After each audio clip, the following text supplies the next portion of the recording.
ಶ್ರೀ ಗಣಪತಿ ಶಾರದಾ ಗುರುಭ್ಯೋ ನಮಃ. ಉತ್ತರಂ ಯತ್ ಸಮುದ್ರಸ್ಯ ಹಿಮಾದ್ರೇಶ್ಚೈವ ದಕ್ಷಿಣಂ ವರ್ಷಂ ತದ್ಭಾರತಂ ನಾಮ ಭಾರತೀಯತ್ರ ಸಂತತಿ. ಶ್ರೋತೃಗಳಿಗೆ ಶ್ರೀ ಸ್ಕಾಂದ ಮಹಾಪುರಾಣದ 4ನೆಯ ಕಾಶಿ ಖಂಡದ ಉತ್ತರಾರ್ಧದಲ್ಲಿ ಶೈಲೇಶಾದಿ ಲಿಂಗ ನಿರ್ಣಯ ವರ್ಣನ ಎಂಬ 66ನೆಯ ಅಧ್ಯಾಯಕ್ಕೆ ಸ್ವಾಗತ. ಸ್ಕಂದನು ಹೇಳುತ್ತಾನೆ: ವಾತಾಪಿಯನ್ನು ನಿಗ್ರಹಿಸಿದ ಅಗಸ್ತ್ಯನೇ, ಜ್ಯೇಷ್ಠೇಶ್ವರನನ್ನು ಸುತ್ತುವರೆದು ಇತರ ಯಾವ ಲಿಂಗಗಳು ಇರುವವೋ ಅವುಗಳನ್ನು ನಿನಗೆ ವಿಸ್ತರಿಸಿ ಹೇಳುವೆನು, ಕೇಳುವವನಾಗು. ಜ್ಯೇಷ್ಠೇಶ್ವರನಿಗೆ ದಕ್ಷಿಣ ದಿಕ್ಕಿನಲ್ಲಿ ಮಂಗಳಕರವಾದ ಅಪ್ಸರಸೆಯರ ಲಿಂಗವಿರುವುದು. ಅಲ್ಲಿಯೇ ಸೌಭಾಗ್ಯೋದಕವೆಂಬ ಹೆಸರಿನಿಂದ ಪ್ರಸಿದ್ಧವಾಗಿರುವ ಅಪ್ಸರೆಯರ ಕೂಪವೂ ಇರುವುದು. ಆ ಕೂಪದ ನೀರಿನಲ್ಲಿ ಚೆನ್ನಾಗಿ ಸ್ನಾನವನ್ನು ಮಾಡಿ ಅಪ್ಸರಸೇಶ್ವರ ಲಿಂಗದ ದರ್ಶನವನ್ನು ಮಾಡಿದ ಸ್ತ್ರೀಯೇ ಆಗಲಿ ಪುರುಷನೇ ಆಗಲಿ ಎಂದಿಗೂ ದರಿದ್ರತೆಯನ್ನು ಹೊಂದುವುದಿಲ್ಲ. ಆ ಕೂಪದ ಸಮೀಪದಲ್ಲಿಯೇ ಕುಕ್ಕುಟೇಶ್ವರನೆಂಬ ಹೆಸರಿನ ಲಿಂಗವಿರುವುದು. ಅದನ್ನು ಪೂಜಿಸಿದ ಮನುಷ್ಯರ ಕುಟುಂಬವು ಅಸಂಖ್ಯಾತವಾಗಿ ವೃದ್ಧಿಯನ್ನು ಹೊಂದುವುದು. ಜ್ಯೇಷ್ಠವಾಪಿಯ ದಡದ ಮೇಲೆಯೇ ಶುಭಕರವಾದ ಪಿತಾಮಹೇಶ್ವರ ಲಿಂಗವಿರುವುದು. ಅಲ್ಲಿ ಶ್ರಾದ್ದ ಕರ್ಮವನ್ನು ನೆರವೇರಿಸಿದ ಮಾನವನು ಪಿತೃಗಳಿಗೆ ಸಂತೋಷವನ್ನು ಉಂಟು ಮಾಡುವನು. ಪಿತಾಮಹೇಶ್ವರನಿಗೆ ನೈಋತ್ಯ ದಿಕ್ಕಿನಲ್ಲಿ ಗದಾಧರೇಶ್ವರನೆಂಬ ಉತ್ತಮ ಲಿಂಗವೊಂದಿರುವುದು. ಪಿತೃಗಳಿಗೆ ಅಕ್ಷಯ ತೃಪ್ತಿದಾಯಕವಾದ ಅದನ್ನು ಪ್ರತಿಯೊಬ್ಬ ಮನುಷ್ಯನು ಅತ್ಯವಶ್ಯಕವಾಗಿಯೂ ಪೂಜಿಸಬೇಕು. ಮಹಾಮುನಿಯೇ, ಆ ಜ್ಯೇಷ್ಠೇಶ್ವರನ ನೈಋತ್ಯ ದಿಕ್ಕಿನಲ್ಲಿರುವ ವಾಸುಕೀಶ್ವರನೆಂಬ ಲಿಂಗವು ಸರ್ವ ಪ್ರಕಾರದಿಂದಲೂ ಅರ್ಚಿಸಲ್ಪಡಬೇಕಾದುದಾಗಿರುವುದು. ಅಲ್ಲಿರುವ ವಾಸುಕಿ ಕುಂಡದಲ್ಲಿ ಸ್ನಾನ ದಾನಗಳೇ ಮುಂತಾದ ಸತ್ಕಾರ್ಯಗಳನ್ನು ಮಾಡಲು ವಾಸುಕೇಶ್ವರನ ಮಹಿಮೆಯಿಂದ ಮನುಷ್ಯರಿಗೆ ಸಮಸ್ತ ಭಯಗಳು ನಿವಾರಿತಗಳಾಗುವವು. ಯಾವ ನರನು ನಾಗರ ಪಂಚಮೆಯಲ್ಲಿ ವಾಸುಕಿ ನಾಮಕವಾದ ಈ ಕುಂಡದಲ್ಲಿ ಸ್ನಾನವನ್ನು ಮಾಡುವನೋ ಅವನಿಗೆ ಸರ್ಪ ದಂಶನದಿಂದ ಉಂಟಾಗುವ ವಿಷದ ಭಯವು ಎಂದಿಗೂ ಉಂಟಾಗುವುದಿಲ್ಲ. ವರ್ಷ ಋತುವಿನಲ್ಲಿ ನಾಗಪಂಚಮಿಯ ದಿನ ಅಲ್ಲಿಗೆ ಮಹಾಯಾತ್ರೆಯನ್ನು ಮಾಡಿದ ಮಾನವನ ಕುಲದಲ್ಲಿ ಹುಟ್ಟಿದವರೆಲ್ಲರಿಗೂ ಸರ್ವಕಾಲದಲ್ಲಿಯೂ ನಾಗರು ಪ್ರಸನ್ನರಾಗಿರುವರು. ಆ ನಾಗಕುಂಡಕ್ಕೆ ಪಶ್ಚಿಮ ಭಾಗದಲ್ಲಿ ತಕ್ಷಕೇಶ್ವರನೆಂಬ ಲಿಂಗವಿರುವುದು. ಅದನ್ನು ಪ್ರಯತ್ನದಿಂದ ಪೂಜಿಸಬೇಕು. ಭಕ್ತರಿಗೆ ಆ ಲಿಂಗವು ಸಕಲ ಸಿದ್ಧಿಗಳನ್ನು ಕೈಗೂಡಿಸುವುದು. ಆ ಲಿಂಗದ ಉತ್ತರದಲ್ಲಿಯೇ ತಕ್ಷಕ ಕುಂಡವಿರುವುದು. ಎಲೈ ಅಗಸ್ತ್ಯನೇ, ಆ ಕುಂಡದಲ್ಲಿ ಸ್ನಾನ ಸಂಧ್ಯಾದಿಗಳನ್ನು ಮಾಡಿದವನು ಸರ್ಪಗಳ ಬಾಧೆಗೆ ಒಳಗಾಗುವುದಿಲ್ಲ. ತಕ್ಷಕ ಕುಂಡಕ್ಕೆ ಉತ್ತರ ಭಾಗದಲ್ಲಿ ಕಪಾಲೀಶ್ವರನೆಂಬ ಭೈರವನು ನೆಲೆಸಿರುವನು. ಆತನು ಕ್ಷೇತ್ರಕ್ಕೆ ನಿತ್ಯವೂ ಕ್ಷೇಮವನ್ನು ಉಂಟು ಮಾಡುತ್ತಿರುವನಲ್ಲದೆ ಭಕ್ತರ ಸಂಕಟಗಳೆಲ್ಲವನ್ನು ನಾಶ ಮಾಡುತ್ತಿರುವನು. ಭೈರವನಿಗೆ ಪ್ರಿಯವಾದ ಆ ಮಹಾಕ್ಷೇತ್ರವು ಸಾಧಕರಿಗೆ ಕ್ಷಿಪ್ರದಲ್ಲಿಯೇ ಸಿದ್ಧಿಯನ್ನು ಕೊಡುವುದು. ಅಲ್ಲಿ ಸಾಧನೆ ಮಾಡಿದ ಸಕಲ ವಿದ್ಯೆಗಳು 6 ತಿಂಗಳುಗಳಲ್ಲಿಯೇ ಸಂಪೂರ್ಣವಾಗಿ ಕರಗತಗಳಾಗುವವು. ಅಲ್ಲಿಯೇ ಮಹಾಮುಂಡೆ ಎಂಬ ಹೆಸರಿನಿಂದ ಚಂಡೀಶ್ವರಿಯು ನೆಲೆಸಿರುವಳು. ಆಕೆಯು ಭಕ್ತರಿಗೆ ಒದಗುವ ವಿಘ್ನಗಳನ್ನು ಶಮನ ಮಾಡುವಳು. ಆದುದರಿಂದ ತಮ್ಮ ಅಭೀಷ್ಟಗಳನ್ನು ಪಡೆಯಲು ಇಚ್ಛೆಯುಳ್ಳವರು ಬಲಿದಾನಗಳಿಂದಲೂ ಪೂಜೆಯಿಂದಲೂ ನೈವೇದ್ಯಗಳಿಂದಲೂ ಆಕೆಯನ್ನು ಸಂತೋಷಗೊಳಿಸಬೇಕು. ನವರಾತ್ರಿಯ ದುರ್ಗಾಷ್ಟಮಿಯ ದಿನದಲ್ಲಿ ಯಾವ ಮಾನವ ಶ್ರೇಷ್ಠನು ಆಕೆಯ ಮಂದಿರಕ್ಕೆ ಯಾತ್ರೆಯನ್ನು ಮಾಡುವನೋ ಆತನು ಯಶಸ್ಸಂಪನ್ನನು, ಪುತ್ರ ಪೌತ್ರಾದಿ ಕುಟುಂಬ ಸಹಿತನು, ಐಶ್ವರ್ಯವಂತನೂ ಆಗುವನು. ಮಹಾಮುಂಡಾದೇವಿಗೆ ಪಶ್ಚಿಮದಲ್ಲಿ ಚತುಸ್ಸಾಗರ ಕೂಪವಿರುವುದು. ಅದರಲ್ಲಿ ಸ್ನಾನವನ್ನು ಮಾಡಿದವನಿಗೆ 4 ಸಮುದ್ರಗಳಲ್ಲಿಯೂ ಸ್ನಾನಗಳನ್ನು ಮಾಡಿದ ಫಲವು ಲಭಿಸುವುದು. ಚತುಸ್ಸಾಗರ ನಾಮಕವಾದ ಆ ಪ್ರದೇಶವು ಅತ್ಯಂತ ಪ್ರಸಿದ್ಧಿಯನ್ನು ಪಡೆದಿರುವುದು. ಸಮುದ್ರಾಧೀಶ್ವರರಿಂದ ಅಲ್ಲಿ 4 ಲಿಂಗಗಳು ಸ್ಥಾಪಿಸಲ್ಪಟ್ಟಿರುವವು. ಅವುಗಳು ಆ ತೀರ್ಥದ 4 ದಿಕ್ಕುಗಳಲ್ಲಿಯೂ ನೆಲೆಸಿರುವವು. ಪೂಜಿಸಿದವನ ಪಾಪವನ್ನು ಸುಡುವವು. ಆ ಕುಂಡದ ಉತ್ತರ ದಿಕ್ಕಿಗೆ ವೃಷಭೇಶ್ವರನೆಂಬ ಮಹಾಲಿಂಗವೊಂದು ಪ್ರತಿಷ್ಠಿತವಾಗಿರುವುದು. ಪರಮೇಶ್ವರನ ವಾಹನವಾದ ವೃಷಭನೇ ತನ್ನ ಭಕ್ತಿಯನ್ನು ಸೂಚಿಸುವುದಕ್ಕಾಗಿ ಅದನ್ನು ಅಲ್ಲಿ ಸ್ಥಾಪಿಸಿದನು. ಅದರ ದರ್ಶನವನ್ನು ಮಾಡಲು ಮನುಷ್ಯರಿಗೆ 6 ತಿಂಗಳೊಳಗಾಗಿಯೇ ಮೋಕ್ಷವು ಲಭಿಸುವುದು. ವೃಷಭೇಶ್ವರನಿಗೆ ಉತ್ತರ ದಿಕ್ಕಿನಲ್ಲಿ ಗಂಧರ್ವೇಶ್ವರ ಸಂಜ್ಞಕವಾದ ಲಿಂಗವಿರುವುದು. ಅದರ ಪೂರ್ವದಲ್ಲಿಯೇ ಗಂಧರ್ವ ಕುಂಡವೂ ಇರುವುದು. ಅದರಲ್ಲಿ ಮನುಷ್ಯ ಶ್ರೇಷ್ಠನು ಸ್ನಾನವನ್ನು ಮಾಡಿಕೊಂಡು ಗಂಧರ್ವೇಶ್ವರ ಪೂಜೆಯನ್ನು ನೆರವೇರಿಸಿ ತನ್ನ ಶಕ್ತಿಗೆ ಅನುಸಾರವಾಗಿ ದಾನಗಳನ್ನಿತ್ತು ಪಿತೃದೇವತೆಗಳನ್ನು ತಿಲತರ್ಪಣಾದಿಗಳಿಂದ ಸಂತೋಷಗೊಳಿಸಲು ಆತನು ಗಂಧರ್ವ ಲೋಕಕ್ಕೆ ಹೋಗಿ ಅವರೊಡನೆ ಸುಖ ಪಡುವನು. ಗಂಧರ್ವೇಶ್ವರನಿಗೆ ಪೂರ್ವ ದಿಕ್ಕಿನಲ್ಲಿ ಕರ್ಕೋಟಕನೆಂಬ ನಾಗನು ಪ್ರತಿಷ್ಠಿತನಾಗಿರುವನು. ಆತನ ಬಳಿಯಲ್ಲಿಯೇ ಕರ್ಕೋಟ ವಾಪಿಯು ಕರ್ಕೋಟಕೇಶ್ವರನೆಂಬ ಲಿಂಗವೂ ಇರುವುದು. ಆ ವಾಪಿಯಲ್ಲಿ ಸ್ನಾನವನ್ನು ಮಾಡಿ ಕರ್ಕೋಟಕೇಶ್ವರನನ್ನು ಪೂಜಿಸಿ ಕರ್ಕೋಟ ನಾಗವನ್ನು ಆರಾಧಿಸಿದ ಮಾನವನು ನಾಗಲೋಕದಲ್ಲಿ ಮಹಾಪೂಜೆಯನ್ನು ಪಡೆಯುವನು. ಕರ್ಕೋಟ ವಾಪಿಯಲ್ಲಿ ಸ್ನಾನಾದಿ ವಿಧಿಗಳನ್ನು ತೀರಿಸಿಕೊಂಡು ಕರ್ಕೋಟಕ ನಾಗನನ್ನು ಯಾರು ನೋಡುವರೋ ಅವರ ದೇಹದಲ್ಲಿ ಸ್ಥಾವರಗಳ ವಿಷವು ಎಂದಿಗೂ ವ್ಯಾಪಿಸುವುದಿಲ್ಲ. ಕರ್ಕೋಟಕೇಶ್ವರನಿಗೆ ಪಶ್ಚಿಮದಲ್ಲಿ ದುಂದುಮಾರೀಶ್ವರನೆಂಬ ಹೆಸರುಳ್ಳ ಲಿಂಗವೊಂದಿರುವುದು. ಆ ಲಿಂಗವನ್ನು ಪೂಜಿಸುವುದರಿಂದ ಮನುಷ್ಯರಿಗೆ ಎಂದಿಗೂ ಶತ್ರುಗಳಿಂದ ಭಯವು ಸಂಭವಿಸುವುದಿಲ್ಲ. ಅದಕ್ಕೆ ಉತ್ತರದಲ್ಲಿ ಪುರೂರವೇಶ್ವರವೆಂಬ ಲಿಂಗವಿರುವುದು. ಅದನ್ನು ಪ್ರತಿಯೊಬ್ಬ ಮಾನವನು ಅವಶ್ಯಕವಾಗಿ ದರ್ಶನ ಮಾಡಬೇಕು. ಆ ಲಿಂಗವು ಧರ್ಮ, ಅರ್ಥ, ಕಾಮ, ಮೋಕ್ಷಗಳೆಂಬ 4 ಪುರುಷಾರ್ಥಗಳನ್ನು ಕೈಗೂಡಿಸುವುದು. ಅದರ ಮುಂಭಾಗದಲ್ಲಿಯೇ ಸುಪ್ರತೀಕವೆಂಬ ಈಶಾನ್ಯ ದಿಗ್ಗಜವು ಪೂರ್ವದಲ್ಲಿ ಪೂಜಿಸಿದ ಲಿಂಗವಿರುವುದು. ಸುಪ್ರತೀಕೇಶ್ವರನೆಂಬ ಹೆಸರುಳ್ಳ ಆ ಲಿಂಗವು ಅರ್ಚಕರ ಯಶಸ್ಸನ್ನು ಬಲವನ್ನು ಅಭಿವೃದ್ಧಿಗೊಳಿಸುವುದು. ಆ ಲಿಂಗದ ಸಮ್ಮುಖದಲ್ಲಿಯೇ ಸುಪ್ರತೀಕವೆಂಬ ವಿಶಾಲವಾದ ಸರೋವರವು ಕಂಗೊಳಿಸುತ್ತಿರುವುದು. ಅದರಲ್ಲಿ ಸ್ನಾನವನ್ನು ಮಾಡಿ ಆ ಲಿಂಗವನ್ನು ನೋಡಲು ದಿಕ್ಪಾಲಕ ಪದವಿಯು ಲಭಿಸುವುದು. ಅಲ್ಲಿ ವಿಜಯ ಭೈರವಿ ಎಂಬ ಹೆಸರಿನಿಂದ ಒಬ್ಬ ಮಹಾಗೌರಿಯು ಸ್ಥಾಪಿತಳಾಗಿರುವಳು. ಕ್ಷೇತ್ರದ ರಕ್ಷಣೆಗೋಸ್ಕರವಾಗಿ ಆಕೆಯು ದ್ವಾರದಲ್ಲಿ ನೆಲೆಸಿರುವಳು. ಅಭೀಷ್ಟ ಸಿದ್ಧಿಗಳನ್ನು ಬಯಸುವವರು ಆಕೆಯನ್ನು ಪೂಜಿಸಬೇಕು. ವರಣಾ ನದಿಯ ದಡದ ರಮ್ಯ ಪ್ರದೇಶದಲ್ಲಿ ಕುಂಡನ ಮುಂಡನರೆಂಬ ಗಣನಾಯಕರಿರುವರು. ಅವರಿಬ್ಬರು ಕ್ಷೇತ್ರದ ಸಂರಕ್ಷಣೆಯನ್ನು ಮಾಡುತ್ತಾ ಭಕ್ತರ ವಿಘ್ನಗಳನ್ನು ನಿಶ್ಚೇಷ್ಟಗೊಳಿಸುತ್ತಿರುವರು. ಕ್ಷೇತ್ರ ಸೇವೆಯು ನಿರ್ವಿಘ್ನವಾಗಿ ನಡೆಯಬೇಕಾದರೆ ಅವರಿಬ್ಬರನ್ನು ಅತ್ಯವಶ್ಯಕವಾಗಿ ನೋಡಬೇಕು. ಆ ಹುಂಡನೇಶ್ವರ ಮುಂಡನೇಶ್ವರರನ್ನು ನೋಡಿದ ಮನುಷ್ಯನು ಸುಖವಾಗಿ ಕ್ಷೇತ್ರಯಾತ್ರೆಯನ್ನು ಮಾಡುವನು. ಸ್ಕಂದನು ಹೇಳುತ್ತಾನೆ, ಇಲ್ವಲ ವೈರಿಯಾದ ಅಗಸ್ತ್ಯನೇ, ಪೂರ್ವದಲ್ಲಿ ವರಣಾ ನದಿಯ ತೀರ ಪ್ರದೇಶದಲ್ಲಿ ನಡೆದ ಉತ್ತಮ ವೃತ್ತಾಂತವೊಂದನ್ನು ಹೇಳುವೆನು. ಏಕಾಗ್ರ ಮನಸ್ಕನಾಗಿ ಕೇಳುವವನಾಗು. ಒಮ್ಮೆ ಮೇನಾದೇವಿಯು ಮಗಳಾದ ಪಾರ್ವತಿಯನ್ನು ಸ್ಮರಿಸಿಕೊಂಡು ನಿಟ್ಟುಸಿರನ್ನು ಬಿಡುತ್ತಾ ಸಂತುಷ್ಟ ಮನಸ್ಕನಾಗಿ ಕುಳಿತಿದ್ದ ಪತಿಯಾದ ಹಿಮವಂತ ರಾಜನನ್ನು ಕುರಿತು ಇಂತೆಂದಳು. ಮೇನಾದೇವಿಯು ಹೇಳುತ್ತಾಳೆ, ಉತ್ತಮ ಕುಲಪ್ರಸೂತನಾದ ಪರ್ವತರಾಜನೇ, ಮದುವೆಯಾದ ದಿನದ ಮೊದಲುಗೊಂಡು ನಮ್ಮ ಪ್ರಿಯಪುತ್ರಿಯಾದ ಗೌರಿಯು ಹೇಗೆ ಬಾಳುತ್ತಿರುವಳು ಎಂಬ ವಿಷಯವನ್ನು ಸ್ವಲ್ಪವೂ ತಿಳಿಯಲಾರದವಳಾಗಿರುವೆನು. ವೃಷಭೇಶ್ವರ ವಾಹನನು, ದೇವದೇವನು, ಭಸ್ಮೋದ್ಧೂಳಿತ ಗಾತ್ರನು, ಸರ್ಪಭೂಷಣನು, ಸ್ಮಶಾನ ನಿವಾಸಿಯು, ದಿಗಂಬರನು ಆದ ಶಿವನು ಈಗ ಎಲ್ಲಿ ವಾಸಿಸುತ್ತಿರುವನು? ಪ್ರಿಯನೇ, ಬ್ರಾಹ್ಮಿಯೇ ಮೊದಲಾದ ಅಷ್ಟಮಾತ್ರಿಕೆಯರನ್ನು ಶಿವನ ಪರಿವಾರದಲ್ಲಿ ನಾವು ನೋಡಿದೆವಲ್ಲವೇ? ಅವರೇ ಸುಖಸ್ವರೂಪಿಣಿಯರೆಂದು ನಾನು ತಿಳಿದಿರುವೆನು. ಇತರ ಬಾಲಿಕೆಯರೆಲ್ಲರೂ ತಂದೆ ತಾಯಿಗಳಿಗೆ ಕಷ್ಟಹೇತುಗಳೇ ಆಗಿರುವರು. ಏಕನು, ಅದ್ವಿತೀಯನು, ಶೂಲಾಯುಧ ಪಾಣಿಯೂ ಆದ ಪರಮಶಿವನಿಗೆ ಅನ್ಯನೊಬ್ಬನೂ ಇಲ್ಲ. ಸ್ವಾಮಿಯೇ, ಆದುದರಿಂದ ಆತನ ವಿಚಾರ ವ್ಯವಹಾರಗಳನ್ನು ತಿಳಿಯುವ ಪ್ರಯತ್ನವನ್ನು ಮಾಡು. ಪ್ರಿಯ ಪತ್ನಿಯ ವಾಕ್ಯದಿಂದ ಚೋದಿತನಾಗಿ ಸಹಜವಾಗಿಯೇ ಮಕ್ಕಳಲ್ಲಿ ವಾತ್ಸಲ್ಯವುಳ್ಳ ಹಿಮವದ್ ರಾಜನು ಉಮೆಯಲ್ಲಿನ ಪ್ರೇಮದಿಂದ ಗದ್ಗದಿತವಾದ ಧ್ವನಿಯಿಂದ ಮಾತನಾಡತೊಡಗಿದನು. ಹಿಮವಂತನು ಹೇಳುತ್ತಾನೆ, ಮೇನೆಯೇ, ನಾನೇ ಆತನನ್ನು ಅನ್ವೇಷಣೆ ಮಾಡಿಕೊಂಡು ಹೋಗುವೆನು. ಮಗಳನ್ನು ನೋಡಲಿಲ್ಲವೆಂಬ ತಾಪದಿಂದ ಕೂಡಿದ ಪ್ರೀತಿಯು ನನ್ನನ್ನು ನಿರಂತರವೂ ಪೀಡಿಸುತ್ತಿರುವುದು. ಯಾವ ದಿನ ಆ ಗೌರಿಯು ನನ್ನ ಮನೆಯನ್ನು ಬಿಟ್ಟು ಹೋದಳೋ ಅಂದು ಮೊದಲುಗೊಂಡು ನನ್ನ ಮನೆಯ ಲಕ್ಷ್ಮಿಯೇ ಬಿಟ್ಟು ಹೋಗಿರುವಂತೆ ನನಗೆ ತೋರುತ್ತಿರುವುದು. ಪ್ರಿಯೇ, ಪ್ರಾಣನಾಯಕಿಯೇ, ಅವಳ ಮಧುರಾಲಾಪಗಳನ್ನು ಪಾನ ಮಾಡುತ್ತಿದ್ದ ನನ್ನ ಕಿವಿಗಳೆರಡು ಅಂದಿನಿಂದ ಇತರ ಶಬ್ದಗಳನ್ನು ಕೇಳಲು ಕುತೂಹಲವುಳ್ಳವುಗಳಾಗಿಲ್ಲ. ಪ್ರಾಣಕ್ಕೆ ಸಮಾನಳಾಗಿದ್ದ ಉಮೆಯು ಯಾವ ದಿನದಿಂದ ನನ್ನ ಕಣ್ಣುಗಳಿಗೆ ಕಾಣಿಸದಾದಳೋ ಅಂದಿನಿಂದ ವಿರಹಿತನಾದ ನನಗೆ ಚಂದ್ರನ ಬೆಳದಿಂಗಳೂ ಸಹ ಸಂಕಟವನ್ನು ಉಂಟು ಮಾಡುತ್ತಿರುವುದು. ಇಂತೆಂದು ಅನೇಕ ವಿಧಗಳಾದ ರತ್ನಗಳನ್ನು ವಸ್ತ್ರಗಳನ್ನು ತೆಗೆದುಕೊಂಡು ಪರ್ವತರಾಜನು ಶುಭಲಗ್ನದ ಬಲವು ಹೆಚ್ಚುತ್ತಿದ್ದ ಸಮಯದಲ್ಲಿ ಮರಮನೆಯನ್ನು ಬಿಟ್ಟು ಹೊರಟನು. ಅಗಸ್ತ್ಯನು ಪ್ರಶ್ನೆ ಮಾಡುತ್ತಾನೆ, ಓ ಷಡಾನನೆ, ಆತನು ಯಾವ ಯಾವ ರತ್ನಗಳನ್ನು ಎಷ್ಟು ಸಂಖ್ಯೆಯಿಂದ ತೆಗೆದುಕೊಂಡು ಹೊರಟನು ಎಂಬ ವಿಷಯವನ್ನು ನನಗೆ ಹೇಳು.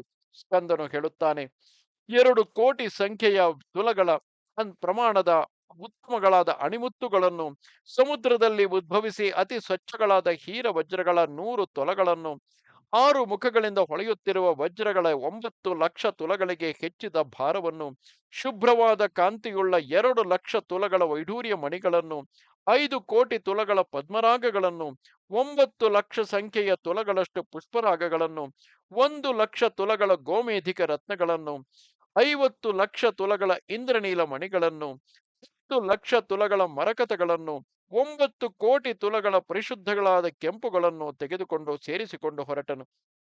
ಮಹಾಮುನಿಯೇ, ಆತನು ತೆಗೆದುಕೊಂಡ ದೇಹದ ಅಷ್ಟಾಂಗಗಳ ಅಲಂಕಾರಗಳನ್ನಾಗಲಿ ವಿಚಿತ್ರಗಳು ಸೂಕ್ಷ್ಮಗಳು ಆದ ವಸ್ತ್ರಗಳನ್ನಾಗಲಿ ಎಣಿಸಲು ಸಾಧ್ಯವಿಲ್ಲವಾಯಿತು. ಅಸಂಖ್ಯಾಕಗಳಾದ ಚಾಮರಗಳನ್ನು, ಅನೇಕ ಸುಗಂಧ ದ್ರವ್ಯಗಳನ್ನು, ಲೆಕ್ಕವಿಲ್ಲದಷ್ಟು ಚಿನ್ನವನ್ನು, ದಾಸಿಯರನ್ನು ಆ ಹಿಮವಂತನು ತೆಗೆದುಕೊಂಡು ಗೌರಿಯನ್ನು ನೋಡಲು ಹೊರಟನು. ಪರ್ವತರಾಜನಾದ ಆತನು ಸಕಲ ಸಾಮಗ್ರಿಗಳನ್ನು ತೆಗೆದುಕೊಂಡು ಹೊರಟು ವರಡಾ ನದಿಯ ತೀರವನ್ನು ಸೇರಿ ದೂರದಿಂದಲೇ ಕಾಶಿ ಕ್ಷೇತ್ರದ ದರ್ಶನವನ್ನು ಮಾಡಿದನು.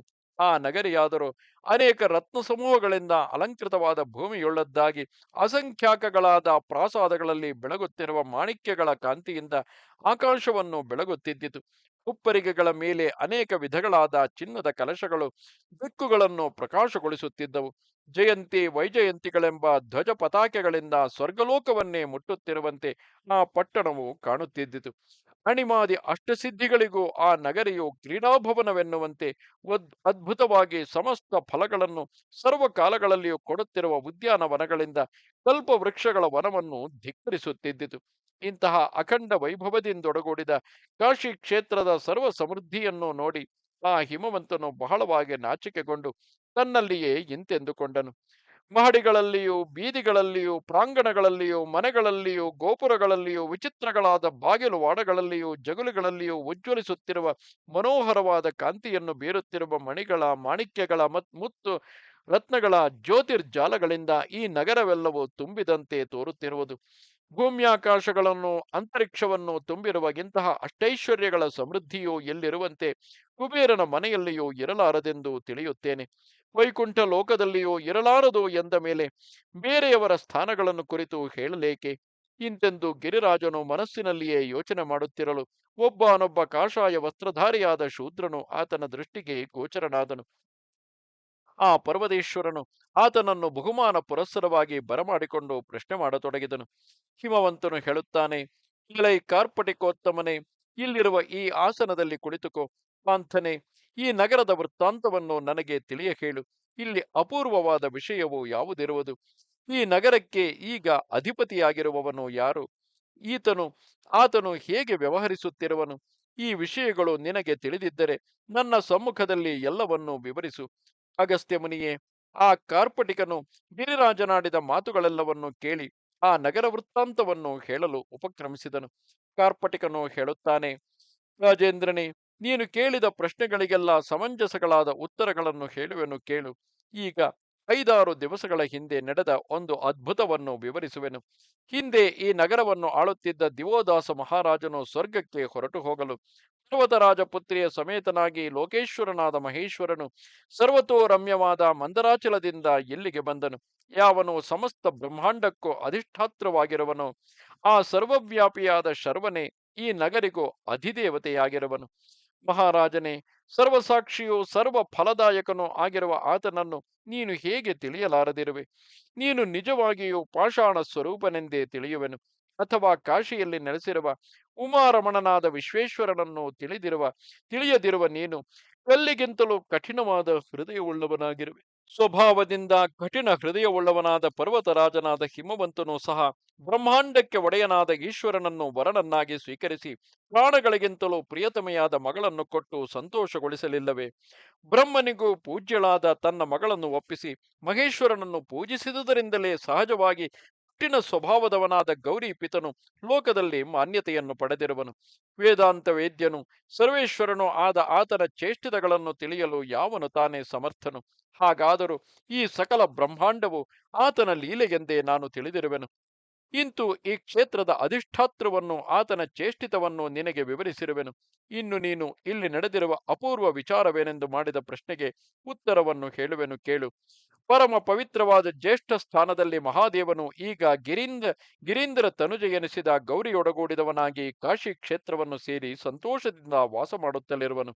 ಸ್ಕಂದನು ಹೇಳುತ್ತಾನೆ, ಯಾವ ಯಾವ ವೇಳೆಗಳಲ್ಲಿ ಯಾತ್ರಿಕನು ಗಿರಿಜೆಯ ಮನೋಹರವಾದ ಹೆಸರಿನ ಅಕ್ಷರಗಳನ್ನು ಉಚ್ಚರಿಸುತ್ತಿದ್ದನು ಆಗಲೆಲ್ಲ ಹಿಮವಂತನು ತನ್ನ ಸಂತೋಷವನ್ನು ವ್ಯಕ್ತಗೊಳಿಸುತ್ತಿದ್ದನು. ಯಾವನಿಂದ ಉಮೆಯ ನಾಮವೆಂಬ ಅಮೃತವು ಸೇವಿಸಲ್ಪಟ್ಟಿರುವುದೋ ಅವನು ಈ ಭೂಲೋಕದಲ್ಲಿ ತಾಯಿಯ ಸ್ತನ್ಯವನ್ನು ಪುನಃ ಎಂದಿಗೂ ಪಾನ ಮಾಡುವುದಿಲ್ಲ.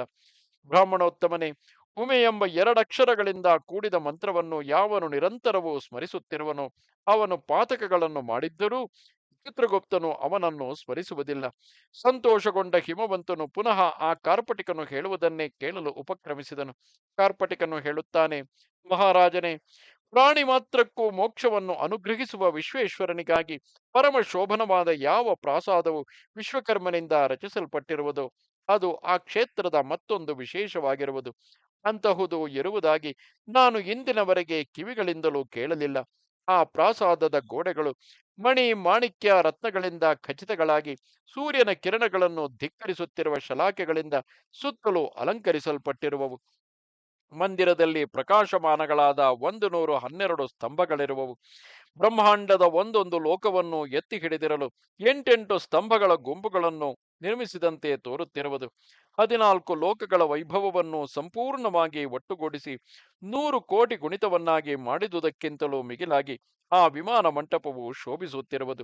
ಸ್ತಂಭಗಳಿಗೆ ಮಾಡಿರುವ ಚಂದ್ರಕಾಂತ ಶಿಲೆಯ ಅಡಿಗಲ್ಲುಗಳು ಆ ಸ್ತಂಭಗಳಲ್ಲಿ ಕೆತ್ತಿದ ನವರತ್ನಗಳ ಕಾಂತಿಯಿಂದ ಆವೃತಗಳಾಗಿ ಅವುಗಳಂತೆಯೇ ಮಿಶ್ರ ಕಾಂತಿಯಿಂದ ಶೋಭಿಸುತ್ತಿರುವವು. ಪದ್ಮರಾಗ ಇಂದ್ರನೀಲ ಮಣಿಗಳಿಂದ ಮಾಡಿದ ಪುತ್ಥಳಿಗಳು ನೀಲಕಾಂತಿಗೆಂದೊಪ್ಪುತ್ತಾ ತಮ್ಮ ಕೈಗಳಲ್ಲಿನ ರತ್ನದೀಪಗಳಿಂದ ಅಹೋರಾತ್ರಗಳಲ್ಲಿಯೂ ವಿಶ್ವೇಶ್ವರನಿಗೆ ನೀರಾಜನಗಳನ್ನು ಬೆಳಗುತ್ತಿರುವವು. ಹೊಳೆಯುತ್ತಿರುವ ಸ್ಫಟಿಕಗಳಿಂದ ನಿರ್ಮಿತವಾದ ಸುಂದರವಾದ ಪದ್ಮಶಿಲೆಗಳ ಭೂಮಿಯಲ್ಲಿ ಆ ಪುತ್ಥಳಿಗಳು ಅನೇಕ ರತ್ನಗಳಿಂದ ವಿಚಿತ್ರ ರೂಪ ಸಹಿತಗಳಾಗಿ ನಿರ್ಮಿಸಲ್ಪಟ್ಟು ಚಿತ್ರಕಾರನಿಂದ ಭೂಮಿಯಲ್ಲಿ ಕೆಂಪು, ಹಳದಿ, ಹಸಿರು, ನೀಲಿ ಮಿಶ್ರ ವರ್ಣಗಳಿಂದ ಬರೆಯಲ್ಪಟ್ಟಂತೆ ಎಲ್ಲೆಡೆಗಳಲ್ಲಿಯೂ ಪ್ರತಿಬಿಂಬಿಸುತ್ತಿರುವವು. ವಿಶ್ವೇಶ್ವರನಿಗೆ ಸ್ವಂತ ಕ್ಷೇತ್ರವಾದ ಅವಿಮುಕ್ತದಲ್ಲಿ ಮೋಕ್ಷಲಕ್ಷ್ಮಿಯ ಅಂಕುರಗಳಂತೆ ಮಾಣಿಕ್ಯ ಸ್ತಂಭಗಳ ಸಾಲುಗಳು ಪ್ರಕಾಶಿಸುತ್ತಾ ನೋಡುವವರ ಕಣ್ಮನಗಳನ್ನು ಸೆಳೆದು ನಿಲ್ಲಿಸುತ್ತಿರುವಂತೆ ಕಾಣುತ್ತಿರುವವು. ಅಲ್ಲಿ ಸಪ್ತ ಸಮುದ್ರಗಳಿಂದಲೂ ರುದ್ರಗಣಗಳು ಅಸಂಖ್ಯಾಕಗಳಾದ ರತ್ನ ಸಮೂಹಗಳನ್ನು ತೆಗೆದುಕೊಂಡು ಪರ್ವತ ಶಿಖರಗಳಂತೆ ಕಾಣುತ್ತಿರುವ ರಾಶಿಗಳನ್ನು ನಿರ್ಮಿಸಿರುವರು. ಪಾತಾಳ ಲೋಕದ ಅಧೋಭಾಗದಲ್ಲಿರುವ ನಾಗರ ಕೋಶ ಗ್ರಹಗಳಿಂದಲೂ ಸಹ ಗಣಾಧಿಪರು ಅವುಗಳಲ್ಲಿದ್ದ ಮಣಿಗಣಗಳನ್ನೆಲ್ಲ ಕಸಿದುಕೊಂಡು ಬಂದು ಪರ್ವತಗಳಂತೆ ರಾಶಿಯೊಡ್ಡಿರುವರು. ಶಿವಭಕ್ತಾಗ್ರಣಿಯಾದ ರಾವಣನು ತನ್ನ ರಾಕ್ಷಸರ ಮೂಲಕವಾಗಿ ಶೋಭನಾಚಲದ ತಪ್ಪಲುಗಳಿಂದ ಅಸಂಖ್ಯಾಕಗಳಾದ ಚಿನ್ನದ ರಾಶಿಗಳನ್ನು ತರಿಸಿ ವಿಶ್ವೇಶ್ವರನಿಗೆ ಅರ್ಪಿಸಿರುವನು. ಎಲೈ ಮಹಾರಾಜನೇ, ಈ ಪ್ರಾಸಾದವು ನಿರ್ಮಾಣವಾಗುತ್ತಿರುವ ವೃತ್ತಾಂತವನ್ನು ಕೇಳಿ ದ್ವೀಪಾಂತರಗಳಲ್ಲಿರುವ ಭಕ್ತರು ತಮ್ಮ ಶಕ್ತಿಯನುಸಾರವಾಗಿ ನವರತ್ನಗಳನ್ನು ತೆಗೆದುಕೊಂಡು ಬಂದರು. ಈ ನಿರ್ಮಾಣ ಕಾರ್ಯವನ್ನು ಕೈಗೊಂಡ ವಿಶ್ವಕರ್ಮನಿಗೆ ಚಿಂತಾಮಣಿಯು ತಾನೇ ಅಹೋರಾತ್ರಗಳಲ್ಲಿಯೂ ಇಲ್ಲಿ ನೆಲೆಸಿ ಆತನಿಗೆ ಬೇಕಾದ ವಿಚಿತ್ರ ಮಣಿಗಳನ್ನೆಲ್ಲ ಚಿಂತಿಸುತ್ತಿದ್ದಂತೆಯೇ ಒದಗಿಸುತ್ತಿದ್ದಿತು. ಈ ಸಮಯದಲ್ಲಿ ಶಿವಭಕ್ತಿಯುಕ್ತಗಳಾದ ಕಲ್ಪವೃಕ್ಷಗಳು ನಿತ್ಯವೂ ಲೆಕ್ಕವಿಲ್ಲದಷ್ಟು ವಿಚಿತ್ರ ವರ್ಣಯುಕ್ತಗಳಾದ ಪತಾಕೆಗಳನ್ನು ಅಲಂಕಾರಕ್ಕಾಗಿ ಒದಗಿಸುತ್ತಿದ್ದವು. ಪ್ರತಿದಿನದಲ್ಲಿಯೂ ಅಲ್ಲಿ ಮೊಸರು, ಹಾಲು, ಕಬ್ಬಿನ ರಸ, ತುಪ್ಪಗಳ ಸಮುದ್ರಗಳು ಪಂಚಾಮೃತಗಳ ಕಳಶಗಳನ್ನು ಹಿಡಿದುಕೊಂಡು ವಿಶ್ವೇಶ್ವರನಿಗೆ ಅಭಿಷೇಕಗಳನ್ನು ಮಾಡಿಸುತ್ತಿದ್ದವು. ಅಲ್ಲಿ ಲಿಂಗರೂಪವನ್ನು ಧರಿಸಿರುವ ವಿಶ್ವೇಶ್ವರನಿಗೆ ಕಾಮಧೇನುವು ತನ್ನಿಂದ ಕರೆದ ಜೇನುತುಪ್ಪದ ಧಾರೆಗಿಂದಲೇ ತಾನೇ ಭಕ್ತಿಯಿಂದ ನಿತ್ಯವೂ ಸ್ನಾನ ಮಾಡಿಸುತ್ತಿದ್ದಿತು. ಮಲೆಯ ಪರ್ವತದಿಂದ ಬೀಸುವ ವಾಯುವು ಭಕ್ತಿಭರಿತನಾಗಿ ವಿಶ್ವೇಶ್ವರನನ್ನು ಚಂದನ ರಸಗಳಿಂದಲೂ ಕರ್ಪೂರ ಕದಳಿ ವೃಕ್ಷಗಳ ಕರ್ಪೂರದ ವಾಸನೆಯಿಂದಲೂ ಸುವಾಸನೆಗಳಿಂದಲೂ ಸೇವಿಸುತ್ತಿದ್ದಿತು. ಇವೇ ಮೊದಲಾದ ಅನೇಕ ಅಪೂರ್ವ ವಿಷಯಗಳು ಇಂದಿಗೂ ವಿಶ್ವೇಶ್ವರನ ಮಂದಿರದಲ್ಲಿ ಕಂಗೊಳಿಸುತ್ತಿರುವವು. ಎಲೈ ಕಠಿಣ ಹೃದಯನೇ, ಇಂತಹ ವೈಭವ ಸಮನ್ವಿತವಾದ ಪಾರ್ವತಿ ರಮಣನನ್ನು ನೀನು ಇದುವರೆಗೂ ತಿಳಿಯದಿರಲು ಕಾರಣವೇನು? ಎಲೈ ಕುಂಭೋದ್ಭವನೇ, ಆ ಕಾರ್ಪಟಿಕನಿಂದ ತನ್ನ ಅಳಿಯನ ಐಶ್ವರ್ಯದ ಈ ಸಮೃದ್ಧಿಯನ್ನು ಕೇಳಿ ನೋಡಿ ಪರ್ವತರಾಜನು ಅಳತೆಯಿಲ್ಲದ ನಾಚಿಕೆಯಿಂದ ಒಡಗೂಡಿದವನಾದನು. ಆ ಕಾರ್ಪಟಿಕನಿಗೆ ಯಥೋಚಿತವಾದ ಪಾರಿತೋಷಕವನ್ನು ಕೊಡಲು ಆತನು ಅದನ್ನು ತೆಗೆದುಕೊಂಡು ಹೊರಟು ಹೋದನು. ಬಳಿಕ ಹಿಮವದ್ರಾಜನು ಪುನಃ ಚಿಂತಾಕ್ರಾಂತನಾದನು ಮತ್ತು ವಿಸ್ಮಯದಿಂದ ಅರಳಿದ ಕಣ್ಣುಗಳುಳ್ಳವನಾಗಿ ತನ್ನ ಮನದಲ್ಲಿಯೇ ಯೋಚಿಸಿದನು. ಆಶ್ಚರ್ಯ! ನಾನು ಮೊದಲೇ ಸೌಖ್ಯಪ್ರದವಾದ ಈ ವಾರ್ತೆಯನ್ನು ಕೇಳಿದುದು ಒಳ್ಳೆಯದೇ ಆಯಿತು. ಇಲ್ಲಿ ನನ್ನ ಅಳಿಯನ ಮನೆಯಲ್ಲಿ ಎಷ್ಟು ದಿವ್ಯ ಸಂಚಯವನ್ನು ಕೇಳಿರುವೆನೋ ಮತ್ತು ನೋಡುತ್ತಿರುವೆನೋ ಅದೆಲ್ಲವೂ 3 ಲೋಕಗಳಿಗೆ ಒಡೆಯನಾದ ಆತನ ಲೀಲಾ ಮಾತ್ರವೇ ಆಗಿರುವುದು. ಅಳಿಯನನ್ನು ಸಂತೋಷಗೊಳಿಸಲು ನಾನು ಮಗಳಿಗಾಗಿ ತಂದಿರುವ ಈ ಉಡುಗೊರೆಯೆಲ್ಲವೂ ಖಂಡಿತವಾಗಿಯೂ ಅತ್ಯಂತ ತುಚ್ಛವಾದುದೆಂದು ಈಗ ನನಗೆ ತೋರುತ್ತಿರುವುದು. ಪರಮಶಿವನಾದರೆ ಪೂರ್ವದಲ್ಲಿ ನಾನು ನೋಡಿದಂತೆಯೇ ಇಂದಿಗೂ ಇರುವನೆಂದು ತಿಳಿಯುವೆನು. ಅವನ ಐಶ್ವರ್ಯವೆಲ್ಲವೂ ಒಂದು ಮುದಿಯತ್ತೆ ಆಗಿರುವುದು. ಅವನು ಸಕಲ ವೈದಿಕ ಕರ್ಮಗಳನ್ನು ತ್ಯಜಿಸಿರುವನು. ಈತನನ್ನು ಬಲ್ಲವನು ಯಾವನೂ ಇಲ್ಲವು. ಈತನಿಗೆ ವಂಶವೇ ಇಲ್ಲವು, ಅವನಿಗೆ ಹೆಸರು ಒಂದೇ ಇರುವುದಿಲ್ಲ. ಈತನು ಯಾವ ದೇಶದವನೆಂಬುದನ್ನು ಊಹಿಸಲಸದಳವಾಗಿರುವುದು. ಈತನಿಗೆ ಜೀವನೋಪಾಯವು ಯಾವುದು? ಈತನ ಆಚಾರವೆಂತಹದು? ಹೆಸರಿಗೆ ಮಾತ್ರ ಈಶ್ವರನೆಂದು ಪ್ರಸಿದ್ಧನಾಗಿರುವನು. ಆತನಲ್ಲಿ ಐಶ್ವರ್ಯ ಸೂಚಕವಾದ ವಸ್ತುವೊಂದು ಕಾಣಿಸುವುದಿಲ್ಲ. ಅಂತಹ ಶಿವನು ಎಂತಹ ದರಿದ್ರನಿಗೂ ಮೋಕ್ಷೈಶ್ವರ್ಯವನ್ನು ಕೊಡುವುದು ಆಶ್ಚರ್ಯವು. ಅವನು ಸುಮುಖನಾದರೆ ಸಕಲ ಕರ್ಮಗಳು ಫಲದಾಯಕಗಳಾಗುವಂತೆ ಅನುಗ್ರಹಿಸುವನು. ಆತನು ವೇದೈಕ ವೇದ್ಯನು, ಸರ್ವಜ್ಞನು. ಈ ಬ್ರಹ್ಮಾಂಡವೆಲ್ಲವೂ ಆತನ ಪ್ರಜಾರೂಪವಾಗಿ ಹೊರಕ್ಕೆ ಬಂದಿರುವುದು. ಸೃಷ್ಟಿಗೆ ಮೊದಲಿನಲ್ಲಿದ್ದ ಈತನನ್ನು ಯಾವನು ತಿಳಿಯದಿರುವುದರಿಂದ ಇವನ ವಿಷಯದಲ್ಲಿ ವೇದಗಳು ಮಾತ್ರ ಪ್ರಮಾಣಗಳಾಗಿರುವವು. ಅನಭಿಜ್ಞನಾದರೂ ಯಾವಾಗಲೂ ಆತ್ಮರೂಪದಿಂದ ಜ್ಞಾತನಾದ ಈತನೇ ಸರ್ವಜ್ಞನೆನಿಸುವನು. ಯಾವ ಮಾನವನು ಈತನ ಒಂದು ನಾಮದ ಗೂಢಾರ್ಥಗಳನ್ನು ಸಮಗ್ರವಾಗಿ ತಿಳಿಯಲಾರನು. ಸಕಲ ಜಂತುಗಳ ಸಮಸ್ತ ನಾಮಗಳು ಈತನ ನಾಮಗಳೇ ಎಂಬುದು ನಿಶ್ಚಯವು. ಸರ್ವವು ಶಿವಮಯವೇ ಆಗಿರುವುದರಿಂದ ಸಕಲ ಪದಾರ್ಥಗಳ ನಾಮಗಳು ಈತನ ನಾಮಗಳೇ ಆಗಿರುವವು. ಅಂತಹ ಮಹಿಮೆಯುಳ್ಳ ಈತನು ಸರ್ವವ್ಯಾಪಕನಾಗಿ ಸಕಲರಿಗೂ ಸಮಸ್ತ ಇಷ್ಟಾರ್ಥಗಳನ್ನು ಕೈಗೂಡಿಸುತ್ತಿರುವನು. ಯಾವನ ವಾಸಸ್ಥಳವು ತಿಳಿಯಲಾರದಾಗಿರುವುದೋ, ಯಾವನು ಜೀವನೋಪಾಯ ವೃತ್ತಿಯಿಂದ ಪರಾನ್ಮುಖನಾಗಿರುವನೋ ಅಂತಹವನನ್ನು ನಾನು ಕಠಿಣ ಚಿತ್ತನಾಗಿ ಮೊದಲು ಆಚಾರಹೀನನೆಂದು ನಿಕೃಷ್ಟ ಭಾವದಿಂದ ನೋಡುತ್ತಿದ್ದನು.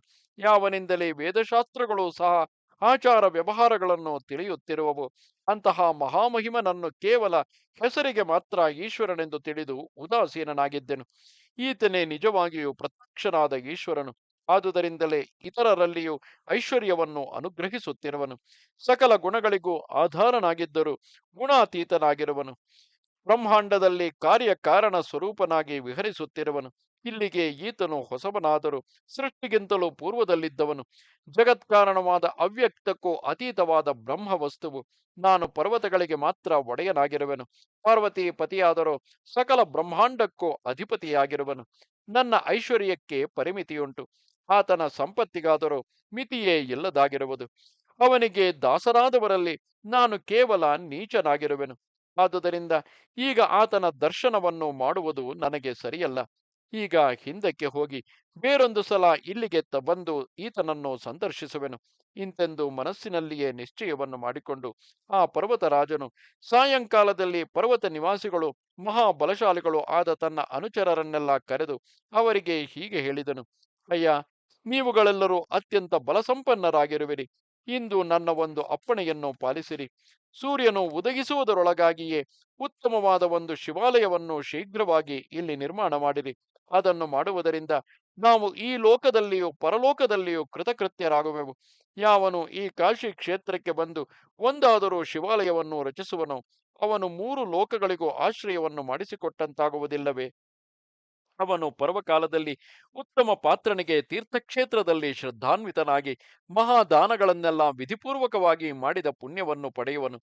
ಯಾವ ಮನುಷ್ಯನು ಧರ್ಮದಿಂದ ಹಣವನ್ನು ಸಂಪಾದಿಸಿ ತನ್ನ ವಿತ್ತವನ್ನು ಅನುಸರಿಸಿ ಪರಮೇಶ್ವರನಿಗೆ ಒಂದು ಮಹಾದೇವಾಲಯವನ್ನು ಕಟ್ಟಿಸುವನೋ ಅವನನ್ನು ಲಕ್ಷ್ಮಿಯು ಎಂದಿಗೂ ಎಡೆಬಿಡುವುದಿಲ್ಲ. ಯಾವನು ವಾರಾಣಸಿ ಕ್ಷೇತ್ರವನ್ನು ಸೇರಿ ಅಲ್ಲಿ ಒಂದು ಶಿವಾಲಯವನ್ನು ಕಟ್ಟಿಸುವನೋ ಅವನು ತರಗೆಲೆಗಳನ್ನೇ ತಿನ್ನುತ್ತಾ ಸಕಲ ತಪಸ್ಸುಗಳನ್ನು ಮಾಡಿದವನೆಂದು ತಿಳಿಯಬೇಕು. ಈ ಆನಂದ ಕಾರಣದಲ್ಲಿ ಯಾವನು ದೇವದೇವನಿಗೆ ಆಲಯವನ್ನು ನಿರ್ಮಿಸುವನೋ ಅವನಿಂದ ಅತ್ಯಂತ ವಿಶೇಷಗಳಿಂದೊಡಗೂಡಿದ ಮಹಾಯಜ್ಞಗಳೆಲ್ಲವೂ ನೆರವೇರಿಸಲ್ಪಟ್ಟಂತಾಗುವವು. ಇಂತೆಂದ ಆತನ ಕಟ್ಟಪ್ಪಣೆಯನ್ನು ತಲೆಯಲ್ಲಿ ಹೊತ್ತು ಅನುಚರರೆಲ್ಲರೂ ರಾತ್ರಿಯು ಕಳೆಯುವುದರೊಳಗಾಗಿಯೇ ಸರ್ವಶ್ರೇಷ್ಠವಾದ ಒಂದು ದೇವಸ್ಥಾನವನ್ನು ಸಿದ್ಧಗೊಳಿಸಿದರು. ಆಗಲೇ ಪರ್ವತೇಶ್ವರನು ಚಂದ್ರಕಾಂತ ಶಿಲೆಯಿಂದ ನಿರ್ಮಿತವಾದ ಶೈಲೇಶ್ವರವೆಂಬ ಲಿಂಗವನ್ನು ಅಲ್ಲಿ ಪ್ರತಿಷ್ಠಿಸಿದನು. ಆ ಲಿಂಗವು ತನ್ನ ಕಾಂತಿಯಿಂದ ದೇವಾಲಯವೆಲ್ಲವನ್ನು ಬಿಳಿಯ ಬಣ್ಣದಿಂದ ಕಾಂತಿಮಯವನ್ನಾಗಿ ಮಾಡಿತು. ಬಳಿಕ ಆ ಪರ್ವತರಾಜನು ಸಮಸ್ತ ಪರ್ವತಗಳಲ್ಲಿಯೂ ಅತ್ಯುನ್ನತವನ್ನು ಪಡೆದ ತನ್ನ ವೈಭವವನ್ನು ತಿಳಿಸುವಂತಹ ಪ್ರಶಸ್ತಿ ಪತ್ರವನ್ನು ಸುಲಕ್ಷಣಗಳಾದ ಅಕ್ಷರಗಳ ಜೋಡಣೆಯಿಂದ ಕೆತ್ತಿಸಿದನು. ಆ ಕಾಲಕ್ಕೆ ಅರುಣೋದಯ ಉಂಟಾಗಲು ಹಿಮವಂತನು ಪಂಚನದ ತೀರ್ಥದಲ್ಲಿ ಸ್ನಾನವನ್ನು ಮಾಡಿಕೊಂಡು ಯಮನಿಗೂ ನಿಯಾಮಕನಾದ ಮಹೇಶ್ವರನಿಗೆ ನಮಸ್ಕಾರವನ್ನು ಪೂಜೆಯನ್ನು ವಿಧಿ ಪ್ರಕಾರವಾಗಿ ಸಮರ್ಪಿಸಿ ಅಲ್ಲಿಯೇ ತನ್ನ ಧನರಾಶಿಯನ್ನೆಲ್ಲ ವಿಸರ್ಜಿಸಿ ವೇಗದಿಂದ ಪರ್ವತವಾಸಿಗಳಾದ ಅನುಚರರು ಸುತ್ತಲೂ ಬಳಸಿ ಬರುತ್ತಿರಲು ಅವರೆಲ್ಲರೊಡನೆ ತನ್ನ ಅರಮನೆಯನ್ನು ಕುರಿತು ಹಿಂತಿರುಗಿದನು. ಬಳಿಕ ಪ್ರಾತಃ ಕಾಲವಾಗಲು ಹುಂಡನ ಮುಂಡನರೆಂಬ ಗಣನಾಯಕರು ವರಣಾ ನದಿಯ ದಡದ ಪರಿಶುದ್ಧವಾದ ಪ್ರದೇಶದಲ್ಲಿ ನಿರ್ಮಿತವಾಗಿದ್ದ ಆ ದೇವಾಲಯವನ್ನು ನೋಡಿ ಅತಿ ಸಂತುಷ್ಟರಾದರು. ಹಿಂದೆ ನೋಡದ ಅಪೂರ್ವವಾದ ಈ ವಿಷಯವನ್ನು ವಿಜ್ಞಾಪಿಸಿಕೊಳ್ಳಲು ಅವರು ಶಿವನಿದ್ದಲ್ಲಿಗೆ ಬಂದರು. ಅವರಿಬ್ಬರು ಬರುವ ವೇಳೆಗೆ ಪಾರ್ವತಿಯು ಪರಮೇಶ್ವರನಿಗೆ ಕೈಗನ್ನಡಿಯನ್ನು ಇದಿರಾಗಿ ಹಿಡಿದು ನಿಂತಿದ್ದಳು. ಆ ಗಣಾಧಿಪತಿಗಳಿಬ್ಬರು ಭೂಮಿಯಲ್ಲಿ ದಂಡನ ನಮಸ್ಕಾರವನ್ನು ಮಾಡಿದವರಾಗಿ ಅಂಜಲಿ ಬಂಧಯುಕ್ತರಾಗಿರಲು ಮಹಾದೇವನು ಹುಬ್ಬುಗಳ ಸನ್ನೆಯಿಂದಲೇ ಅವರಿಗೆ ಅಪ್ಪಣೆಯನ್ನಿತ್ತನು. ಆಗ ಅವರು ಇಂತೆಂದು ವಿಜ್ಞಾಪನೆ ಮಾಡಿದರು: ದೇವಾಧಿದೇವ, ಯಾರೋ ಒಬ್ಬನು ನಿಶ್ಚಲವಾದ ಭಕ್ತಿಯುಳ್ಳವನಾಗಿ ಅತ್ಯಂತ ರಮ್ಯವಾದ ದೇವಾಲಯವೊಂದನ್ನು ವರಣಾ ನದಿಯ ತೀರದಲ್ಲಿ ನಿರ್ಮಿಸಿರುವನು. ಆತನು ಯಾರೆಂಬುದನ್ನು ತಿಳಿಯವು. ಸ್ವಾಮಿಯೇ, ನಿನ್ನೆಯ ಸಾಯಂಕಾಲದವರೆಗೂ ಇಲ್ಲದಿದ್ದ ಶಿವಾಲಯವು ಇಂದು ಮಾತ್ರ ನಮಗೆ ಗೋಚರವಾಗುತ್ತಿರುವುದು. ಇಂತೆಂದ ಗಣನಾಯಕರ ವಿಜ್ಞಾಪನೆಯನ್ನು ಕೇಳಿ ಮಹೇಶ್ವರನು ಪಾರ್ವತಿಯನ್ನು ಕುರಿತು ಹೇಳತೊಡಗಿದನು.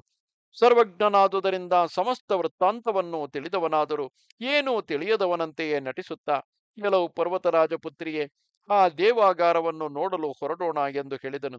ಅಗಸ್ತ್ಯ ಮುನಿಯೇ, ಇಂತೆಂದು ಮಹೇಶ್ವರನು ಗಿರಿಜೆಯೊಡನೆ ಉತ್ತಮವಾದ ರಥವೊಂದನ್ನೇರಿ ಆ ಪ್ರಾಸಾದವನ್ನು ನೋಡಬೇಕೆಂಬ ಕುತೂಹಲವನ್ನು ವ್ಯಕ್ತಗೊಳಿಸುತ್ತಾ ಹೊರಟನು.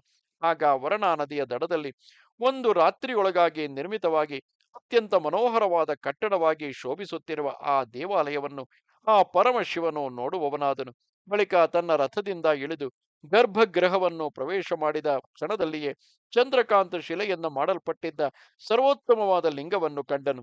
ಆ ಮಹಾಲಿಂಗವು ಕಾಂತಿಯಿಂದ ಪ್ರಜ್ವಲಿಸುತ್ತಿರುವುದು ಮೋಕ್ಷಲಕ್ಷ್ಮಿಯ ಸಿದ್ಧಿಗೆ ಅಂಕುರ ಪ್ರಾಯವು, ನೋಡುವವರ ಕಣ್ಮನಗಳಿಗೆ ಪ್ರಸನ್ನತೆಯನ್ನು ಉಂಟುಮಾಡುವುದು, ಜನನ ಮರಣ ರೂಪವಾದ ಸಂಸಾರವನ್ನು ನಾಶಗೊಳಿಸುವುದು ಆಗಿದ್ದಿತು. ಆ ಲಿಂಗವು ಯಾರಿಂದ ಸ್ಥಾಪಿಸಲ್ಪಟ್ಟಿತೆಂದು ಮಹೇಶ್ವರನು ತನ್ನಲ್ಲಿಯೇ ಚಿಂತಿಸುತ್ತಿರುವಂತೆಯೇ ನಿರ್ಮಿಸಿದವರ ಹೆಸರನ್ನು ಸೂಚಿಸುವ ತೆರನಲ್ಲಿ ದೇವಾಲಯದ ಮುಂಭಾಗದಲ್ಲಿ ಕೆತ್ತಲ್ಪಟ್ಟಿದ್ದ ಪ್ರಶಸ್ತಿ ಪತ್ರವನ್ನು ನೋಡಿದನು.